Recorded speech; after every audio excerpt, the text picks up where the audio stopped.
j'ai lu pas mal d'articles qui ont porté sur, par exemple, en quoi la tradition vaudou, en quoi les rythmes traditionnels vaudous peuvent aider à conserver des forêts, peuvent aider à conserver des ressources en eau, peuvent aider à conserver une aire marine protégée, par exemple. C'est des savoirs ancestraux qui aident à préserver une ressource naturelle, qui aident à conserver une ressource naturelle.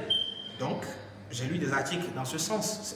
C'est des exemples voilà, qui peuvent être cités. Mais ce n'est pas fini, parce que comme vous l'avez dit, effectivement, nous continuons de croire que c'est seulement dans les laboratoires. Nous continuons de croire que c'est seulement dans les universités. Alors que, au plan local, surtout, il y a de ces sages-là qui détiennent des savoirs inimaginables, inestimables, qui peuvent...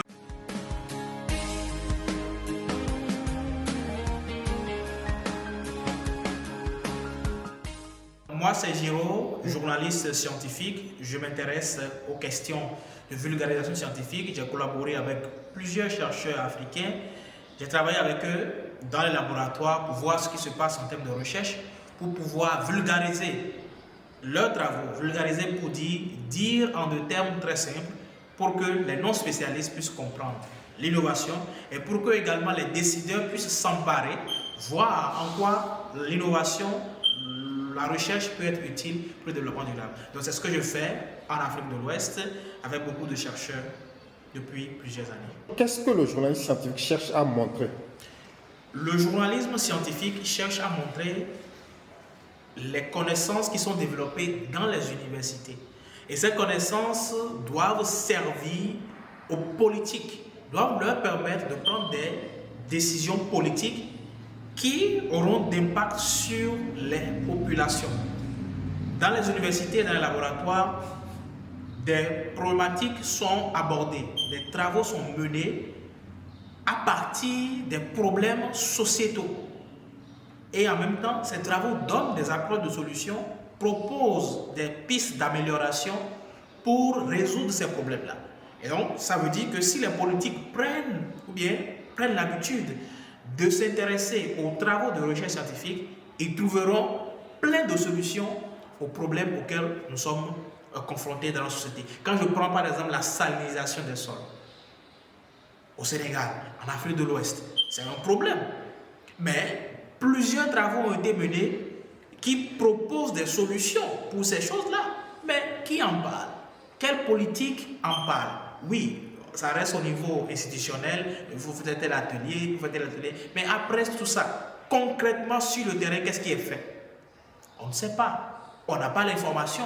Parfois des choses sont faites, parfois il n'y a pas de suivi, et après 1 an, après 2 ans, ces projets meurent et le problème demeure. Et donc le journalisme scientifique vise à mettre en avant ces solutions qui sont proposées par les chercheurs, qui sont les gardiens de la connaissance, j'ai envie de dire, et pour permettre maintenant aux politiques de prendre ces résultats-là, de les implémenter, de les rendre opérationnels pour résoudre le problème qui est soulevé.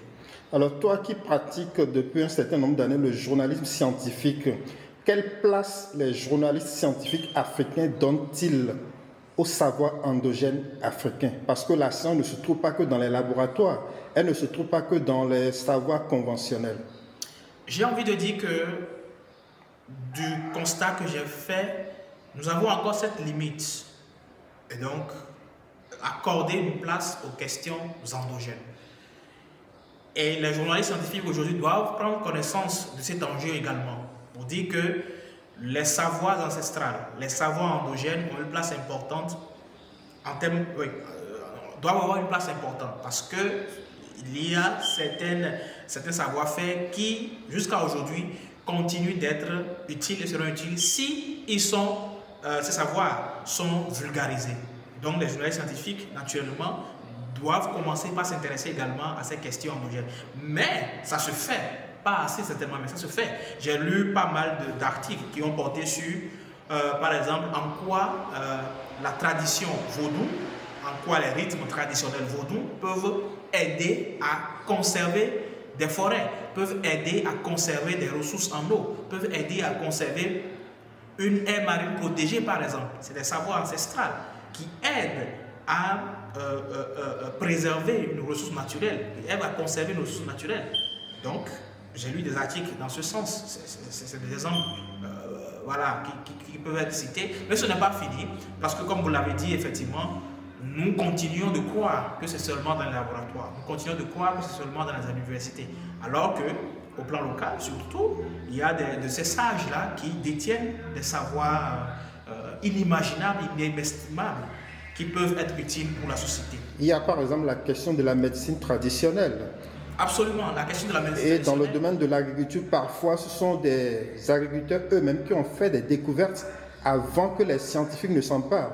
Ici, même à Thiès, il y a une plante qui s'appelle Ngigis, que les paysans ont découvert. Ils ont constaté que, après plusieurs observations, que cette plante-là, quand elle était présente quelque part autour des semences, les semences étaient prospères.